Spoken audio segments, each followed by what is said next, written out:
नमस्कार, बहुत स्वागत है आप सभी का। मैं हूं आपके साथ ज्योति यादव। सीएम नायब सिंह सैनी ने सोशल मीडिया पर ट्वीट किया है और राष्ट्रीय आतंकवाद विरोधी दिवस पर आतंकवाद का देश झेलने वाले सभी परिवारों, आतंकी घटनाओं में प्राण गंवाने वाले सभी निहत्थे नागरिकों और आतंकियों से लड़ते हुए प्राणों का बलिदान देने वाले अमर शहीदों को भावपूर्ण श्रद्धांजलि। पीएम नरेंद्र मोदी की सशक्त और सुस्पष्ट नीतियों से भारत आतंकवाद के विरुद्ध जीरो टॉलरेंस की नीति पर मजबूती से चल रहा है। ऑपरेशन सिंधु से आतंकियों के ठिकानों और इरादों को ध्वस्त करके हमने अपनी मजबूत प्रतिबद्धता भी स्पष्ट कर दी है। एक नागरिक के रूप में अपने कर्तव्य का पालन करते हुए सेनाओं, सुरक्षा एजेंसियों और प्रशासन का साथ देते हुए भारत के विरुद्ध षड्यंत्र करने वाले हर देशद्रोही का विरोध आवश्यक है।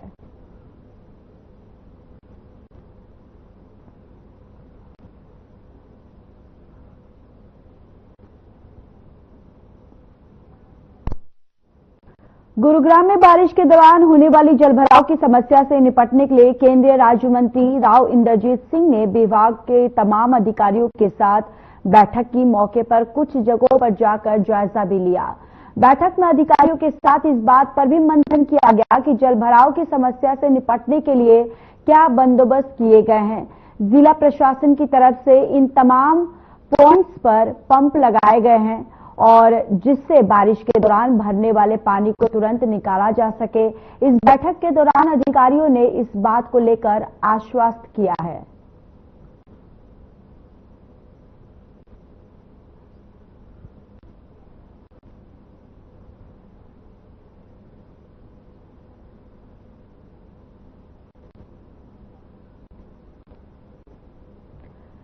तो गुरुग्राम से ये खबर आप तक पहुंचा रहे हैं, जहां पर आपको बताते चले कि यहां पर बैठक जो है वो की गई है। केंद्रीय राज्य मंत्री ने बैठक की और इस बैठक में बारिश से उभरती जो समस्या है उस पर दरअसल ये बैठक की गई कि बारिश से जो समस्याएं उत्पन्न होती हैं उसको किस तरीके से निपटा जाए, बिंदुवार तरीके से चर्चा की गई।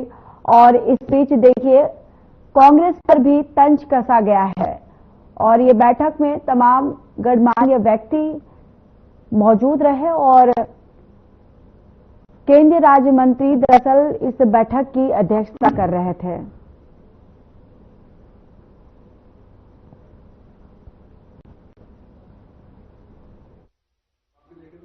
तो सिर्फ जलभराव के विषय के ऊपर चर्चा करी गई है। क्या बंदोबस्त हो चुके हैं, क्या बंदोबस्त करने हैं और फ्यूचर की 1-2 साल की प्लानिंग नहीं, अगले 10-20 साल की प्लानिंग के लिए मैंने कहा है कि लंबा चौड़ा चिट्ठा बनाओ। कम से कम हमारे पास ये तो हो कि आज से 10 साल बाद हम कहां पे आएंगे और कितना पानी की हमारे को आवश्यकता होगी और कितना पानी जमीन में जज्ब हो रहा है, कितना पानी हमारे को नहरों के मार्फत आ रहा है। तो जो कमी है इसको पूरे तौर के ऊपर आप बराबर कैसे करोगे, तो उसके ऊपर भी ध्यान दिया गया है। मोस्टली पानी जो गंदा पानी है उसको सुचारू रूप से किस तरह से इस्तेमाल किया जा सकता है। तो अब तक तो यही है कि मानसून सर के ऊपर है। हर साल जो भी बड़े बड़े क्लेम्स होते हैं वो रह जाते हैं, तो इस बार जितना हो सके तैयारी पहले कर लो ताकि गाज हमारे ऊपर बाद में ना गिरे। 2 जगह गए थे। एक तो ये टूरिज्म विभाग की कोई 70 एकड़ जमीन है जो दिल्ली बॉर्डर के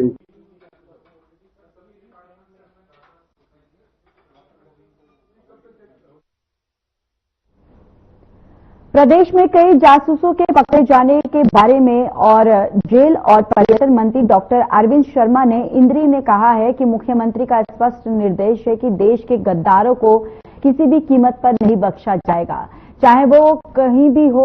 जेल और पर्यटन मंत्री डॉक्टर अरविंद शर्मा इंद्री ने जयंती समारोह में शामिल होने का न्योता देने के लिए इंद्री ब्राह्मण धर्मशाला में पहुंचे। इस मौके पर समाज के लोगों द्वारा मंत्री महोदय का भव्य स्वागत किया गया। सभी की ओर से मंत्री डॉक्टर अरविंद शर्मा को पगड़ी पहनाकर सम्मानित किया गया। इस मौके पर पत्रकारों के साथ बातचीत में डॉक्टर शर्मा ने कहा कि बीजेपी सरकार में सभी महापुरुषों की जयंतियों को मनाने का काम किया जा रहा है। उन्होंने कहा कि भगवान परशुराम सभी के लिए आदरणीय और हमको सभी महापुरुषों का मान सम्मान करना चाहिए।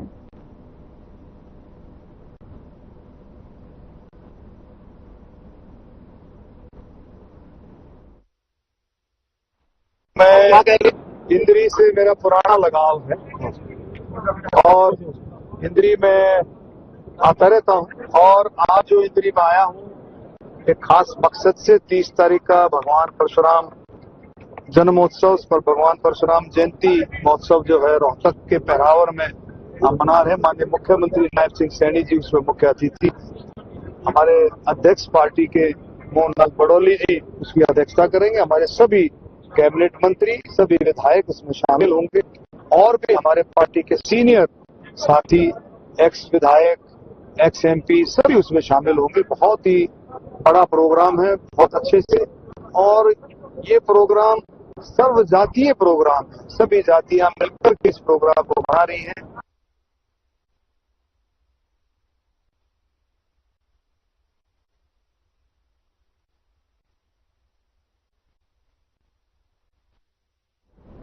हरियाणा कांग्रेस प्रदेश अध्यक्ष उदय भान ने पूर्व प्रधानमंत्री राजीव गांधी को उनकी 34वीं पुण्यतिथि पर श्रद्धांजलि अर्पित की और उन्होंने राजीव गांधी को श्रद्धांजलि देते हुए कहा कि पूर्व प्रधानमंत्री राजीव गांधी भारत के एक महान सपूत थे जिन्होंने लाखों भारतीयों में आशा जगाई।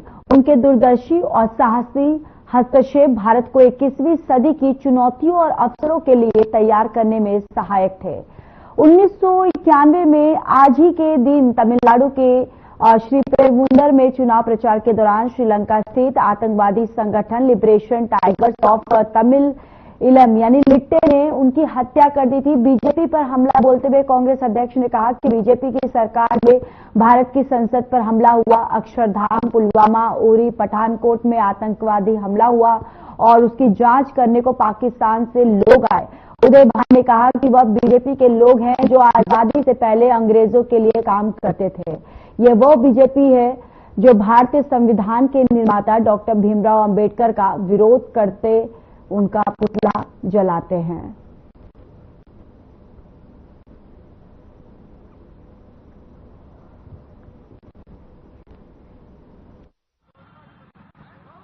माता के महान सपूत भारत रत्न पूर्व प्रधानमंत्री शहीद राजीव गांधी जी की नेतृत्व के अवसर पर आज जो सभी गणमान्य हमारे साथीगण आए हुए पूरे इलाके से उन्हें श्रद्धांजलि अर्पित करने के लिए, उनके व्यक्तित्व उनके कृतित्व पर चर्चने के लिए मैं उनका हार्दिक स्वागत करता हूं। श्री राजीव गांधी जिनका पूरा जीवन सच्चाई, ईमानी, शराफत और त्याग के साथ और एक बाकी तब अग्रसर आने में इश्यू सब आने में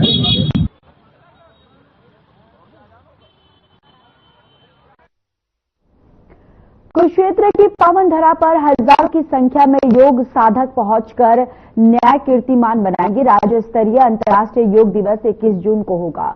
मुख्यमंत्री नायब सिंह सैनी मुख्य अतिथि होंगे। राज्य स्तरीय योग दिवस की तैयारियों को लेकर उपायुक्त नेहा सिंह ने अधिकारियों को आवश्यक दिशा निर्देश दिए। हरियाणा योग आयोग के चेयरमैन डॉक्टर जयदीप आर्य ने कहा कि कुरुक्षेत्र की पावन धरा पर हजारों की संख्या में योग साधक पहुंचकर एक नया कीर्तिमान स्थापित करेंगे। इस धरा पर 21 जून को अंतर्राष्ट्रीय योग दिवस पर राज्य स्तरीय कार्यक्रम का आयोजन होना जा रहा है।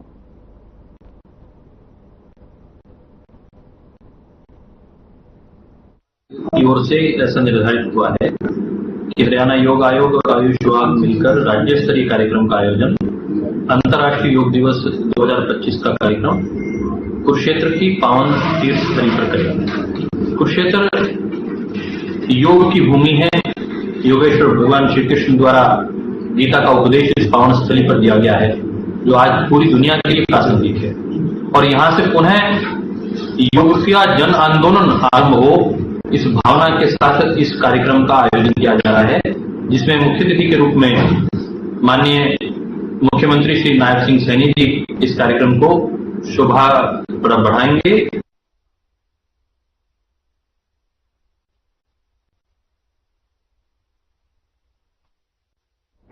भारतीय किसान यूनियन संघर्ष समिति के अध्यक्ष दलजीत पंघाल के नेतृत्व में सैकड़ों लोगों सचिवालय में पहुंचे और इस दौरान सभी लोगों ने गले मिलकर खुशियां मनाते हुए देश की एकता अखंडता का संदेश दिया।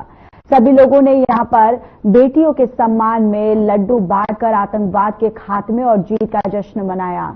इस दौरान दलजीत पंघाल ने कहा कि देश की बेटियों कर्नल सोफिया कुरैशी और विंग कमांडर योमिका सिंह ने दुश्मनों के आतंकवादियों के ठिकानों का खात्मा किया, जो देश के लिए गर्व की बात है। उनके इस साहसिक जज्बे को लेकर पूरा देश बेटियों को सलाम करता है। दलजीत पंघाल ने आगे कहा कि भारत की वीर बेटियों ने अपनी शौर्य गाथा से न केवल देश का मान बढ़ाया, बल्कि ऑपरेशन सिंदूर के माध्यम से दुश्मनों को करारा जवाब देकर ये सिद्ध कर दिया कि नारी शक्ति किसी भी चुनौती से कम नहीं।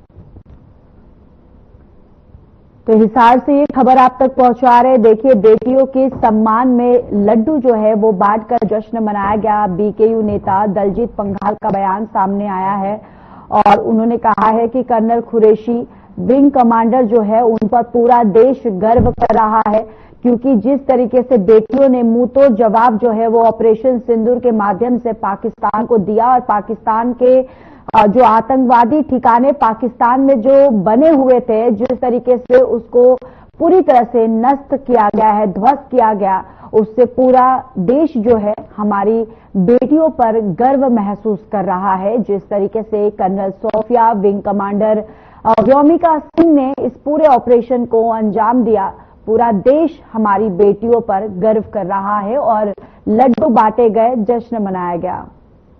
इन्होंने जो कर्नल सोफिया कुरैशी और योमिका सिंह जो हमारे जाबाज इस देश के सिपाही है, जिन्होंने देश के लिए अपने एक लोहा बनवाने का एक उदाहरण पेश किया है देश के अंदर, और उन बहनों के ऊपर जो लांछन लगा रहे हैं, अपशब्द उनका अपमान कर रहे हैं, जो बीजेपी का विजय शाह जो एमपी से मंत्री है, हम उसकी घोर निंदा करते हैं। ऐसे इंसान को भारत देश में रहने का कोई अधिकार नहीं है।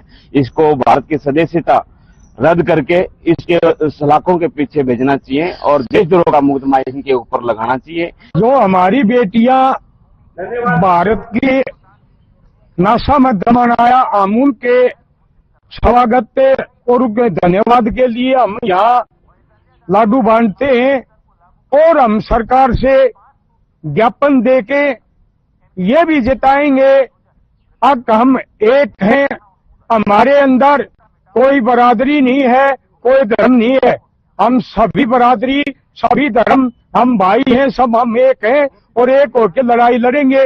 उसको जो मध्य प्रदेश वाला मंत्री है उसको जल्दी से जल्दी बर्खास्त किया जाए और मुकदमा दर्ज किया जाए। हम जब तक चैन से नहीं बैठेंगे उसको बर्खास्त और उसके ऊपर मुकदमे दर्ज नहीं होंगे, हम बार बार आंदोलन करेंगे और हम बढ़ चढ़ के हम इकट्ठे होंगे। आज हम चेतावनी देते हैं, अब देखो सरकार को ज्ञापन देके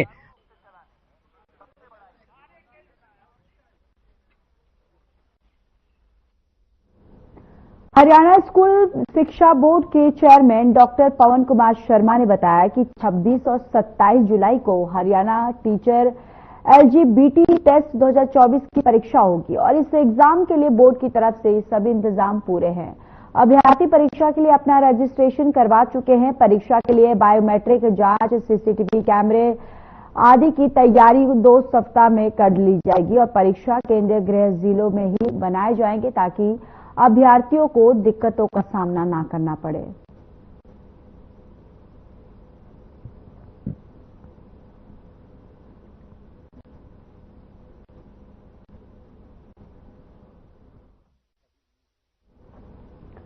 चलिए अब खबरों में बात कर रहे थे कुरुक्षेत्र की। कुरुक्षेत्र के कस्बा लाडवा में बस स्टैंड से शुरू होने वाली ऑपरेशन सिंदूर तिरंगा यात्रा को लेकर कुरुक्षेत्र जिले के पुलिस अधीक्षक नीतीश अग्रवाल ने बस स्टैंड, शिवाला, रामकुंडी और बाजारों का बारीकी से निरीक्षण किया।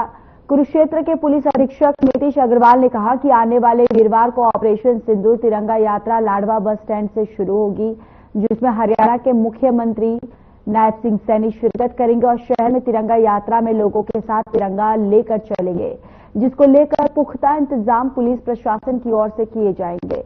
उन्होंने कहा कि गुरुवार को लगभग 500 से अधिक पुलिसकर्मी लाडवा में तैनात रहेंगे और हर गतिविधि पर पुलिस प्रशासन की पैनी नजर बनी हुई है।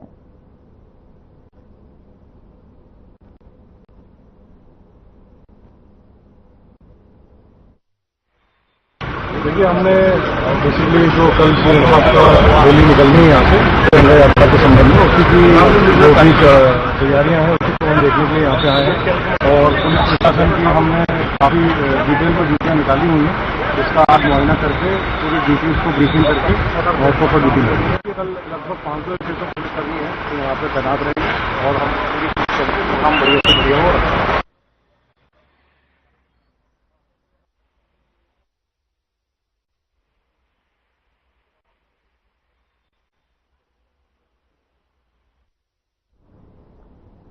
जुलाना में नगर पालिका के वाइस चेयरमैन का चुनाव हुआ, जहां 14 में से 8 पार्षदों चुनाव में भाग लिए, तो वहीं जिसमें पवन कुमार को वाइस चेयरमैन चुना गया और पवन कुमार के वाइस चेयरमैन चुने जाने पर लड्डू बांटकर और महिलाओं ने नाचकर खुशी मनाई।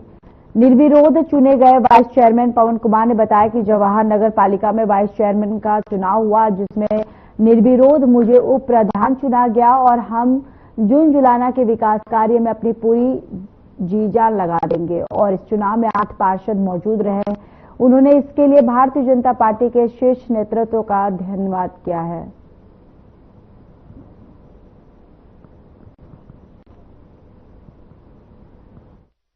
नगर पालिका में प्रधान का चुनाव है, जिसमें निर्विरोध प्रधान के चुना गया है। पुराने की विकास जीजा लगा देंगे, जिसमें हम 8 पार्षद लोग भारतीय जनता पार्टी के साथ मिलकर और साथ में कंधे से कंधा मिलाकर काम करेंगे। और ये जो है जीत है जो मुख्यमंत्री नायब सिंह सैनी, मनोहर लाल प्रेमी जी और जिला अध्यक्ष जी कैप्टन योगेश बरागी जी और डॉक्टर संजय जी की। आज vice president municipal committee Julana का चुनाव होना था, जिसमें केवल एक नामांकन पत्र प्राप्त हुआ पवन कुमार का, जो वार्ड नंबर 6 से मेंबर है और किसी अन्य मेंबर द्वारा नामांकन पत्र निर्धारित समय में दायर न करने के कारण श्री पवन कुमार को निर्विरोध निर्वाचन घोषित किया गया। इनके जो प्रपोजर थे वो सुजाता वार्ड नंबर 5 से और सेकेंडर थे वो सुमित वार्ड नंबर 12 से।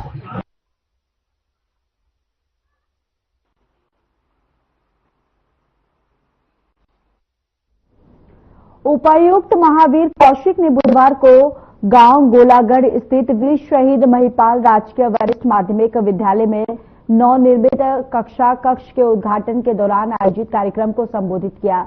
कक्षा कक्ष का निर्माण गांव गोलागढ़ निवासी और राजस्थान शिक्षा विभाग में सेवानिवृत्त मुख्य अध्यापक रामदयाल की तरफ से करवाया गया।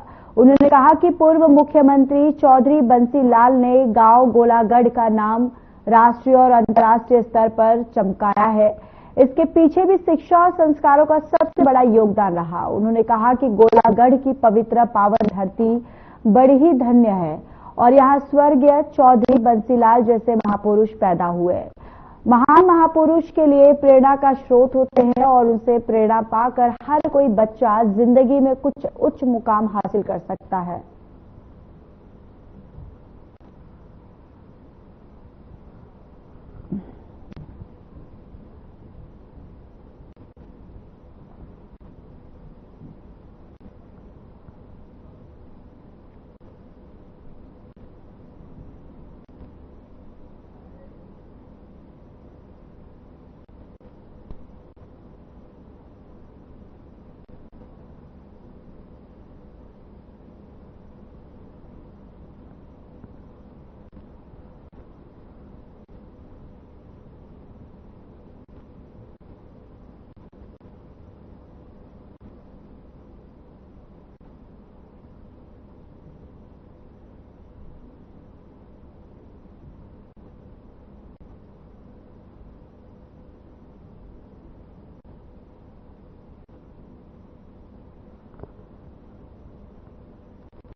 पिहोवा से एक दिल दहला देने वाला मामला सामने आया है, जहां मुंह बोली बुआ ने अपनी नाबालिग भतीजी को शादी का झांसा देकर करनाल में 2.5 लाख रुपए में बेच दिया।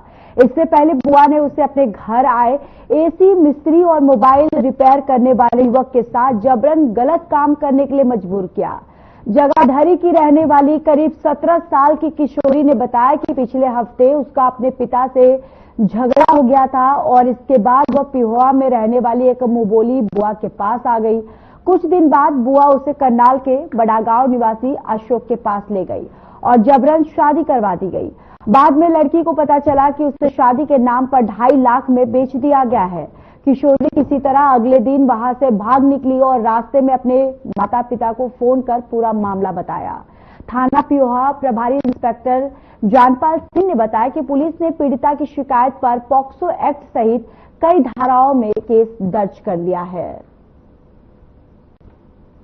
11 को अपने घर से आई थी अपने पापा से लड़की बहस करके, तो मैंने यहाँ मेरी मम्मी बोली हुआ है पेड़ा में, वहाँ पे मैं उनके पास मैंने बोला कि मैं आ जाऊँ। उन्होंने बोला कोई बात नहीं बेटा आ जाओ। तो उन्होंने मेरे से वहाँ पे गलत काम करवाए कि यहाँ पे रहना तो गलत काम करना पड़ेगा। तो उन्होंने 6-7 दिन बाद मुझे 2.5 लाख रुपए में किसी लड़की के हाथ में बेच दिया। उसके बाद मैंने वहाँ से भागने की कोशिश करी, लड़के वाले जहाँ पर शादी करी तो वहाँ से मैं भाग गई। तो वहाँ पे से मैं भाग के आ रही थी तो गाँव में टप के वहाँ से रोड पे मेरे को तराबड़ी आके लड़के वाले ने पकड़ लिया। वहाँ से मैंने लड़के वाले के फोन से अपनी मम्मी को फोन मिलाया। मम्मी से मैं रोड पे बोल रही थी मेरे को बुआ ने इतने में मेरे को बेच दिया, तो मुझे घर आना आपके पास। नाबालिग लड़की जगाधरी की रहने वाली थी जो अपने माँ बाप से नाराज हो गए किसी बात पे। यहाँ इसकी कोई मुंह बोली बुआ थी नंद कॉलोनी पेवा में, उसके पास रहने के लिए आ गई। तो उनको पता भी चलो रिश्तेदारी में आई हुई कोई बात नहीं। अब लड़की ने बताया कि पुलिस आगे दिखा दी है कि मैं 2-4 दिन जब यहाँ रही बुआ के पास तो इसने मेरे साथ गलत काम भी करवाया है और आगे किसी के साथ मेरी जबरन शादी करके करनाल का लड़का उसके साथ भेज दिया था। वहां से फिर मैं जब उनको पता लगा भी इसके माँ बाप भी हैं जिंदा है तो इसलिए वो वापिस यहाँ छोड़ गए थे। फिर अब उसने पुलिस में दिखा दिया, हमने मामला दर्ज कर दिया, तफ्तीश जारी है। लड़की के बयान करवाए जा रहे हैं और मेडिकल करवा के जैसी भी कार्रवाई होगी मामला मिलाई जाए। कितने लोगों के खिलाफ किया मामला सर? 4-5 लोगों के खिलाफ किया मामला। चलिए खबरों में आगे बढ़ते ही कुरुक्षेत्र में भी अनाधिकृत रूप से रहने वाले अप्रवासियों के खिलाफ जिला पुलिस का चेकिंग अभियान चला और सभी थाना प्रबंधकों को व्यवसायिक संस्थानों को चेकिंग करने के निर्देश दिए गए। अधीक्षक नीतीश अग्रवाल के अनुसार अनाधिकृत रूप से किसी को भी रहने की छूट नहीं है। जिला पुलिस द्वारा अनाधिकृत रूप से रहने वाले के खिलाफ एक सर्च अभियान चलाया जा रहा है। सभी थाना प्रबंधकों को निर्देश दिए गए हैं कि वो अपने क्षेत्र में सरकार द्वारा जारी आदेशों का अनुसार अप्रवासी बांग्लादेशी नागरिकों की पहचान करने और उनको वापस भेजने की प्रक्रिया अमल में लाई जाए।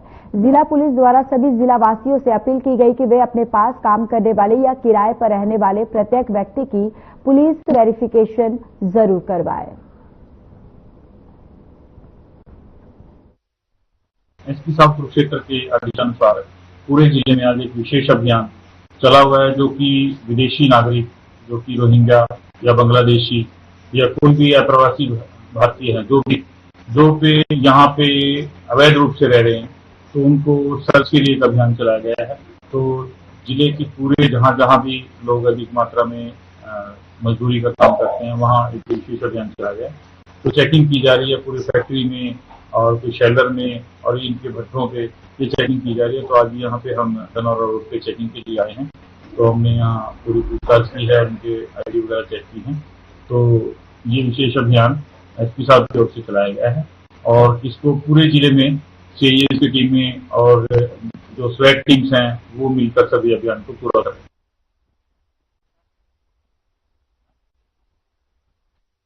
नामद चौधरी ने बंधुआ मजदूर का मामला सामने आया और जहां मजदूरों ने दिल्ली में बंधुआ मुक्त कार्यालय को शिकायत भेजी है और इसके बाद जिला प्रशासन ने बड़ा एक्शन लेते हुए ईंट भट्टे पर छापा मारा और 9 प्रवासी मजदूरों को मुक्त करवाया। जिला प्रशासन के तहसीलदार, labour inspector, food supply inspector और सामाजिक कार्यकर्ताओं की टीम बनाकर ईंट भट्टे पर छापा मारा गया। मौके से 9 प्रवासी मजदूरों को मुक्त करवाया गया और उन्हें घर भेजने की व्यवस्था की जा रही है। मजदूरों ने प्रशासन के सामने अपनी आपबीती सुनाई। ईंट भट्टा वरिष्ठ कांग्रेस नेता और पूर्व पंचायत समिति अध्यक्ष प्रवीण चौधरी का उन्होंने बताया जा रहा है कि इस मामले में जिला प्रशासन की कार्रवाई से पता चलता है कि वे बंधुआ मजदूर के खिलाफ सख्त कदम उठाने को तैयार है।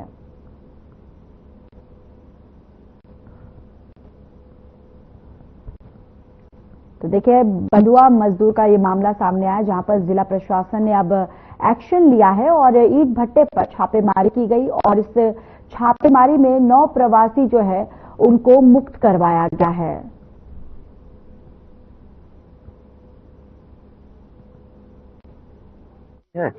और लिखित में बयान ले लिए हैं दोनों पार्टियों से और इनको घर पहुंचाने की व्यवस्था कर दी है कि गाड़ी एक प्रोवाइड करा के वो इन्हें घर तक पहुंचा दे। ऐसा जी, ये कोई इनका हिसाब किताब को लेकर के इनका मनमुटाव था।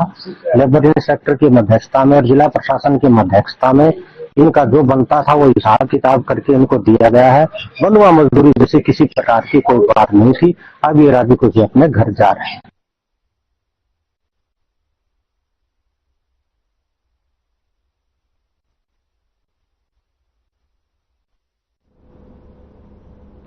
चलिए, फिलहाल इस बुलेटिन में इतना ही। बाकी देश और दुनिया की तमाम बड़ी खबरों के लिए जुड़े रहिए हमारे साथ। नमस्कार।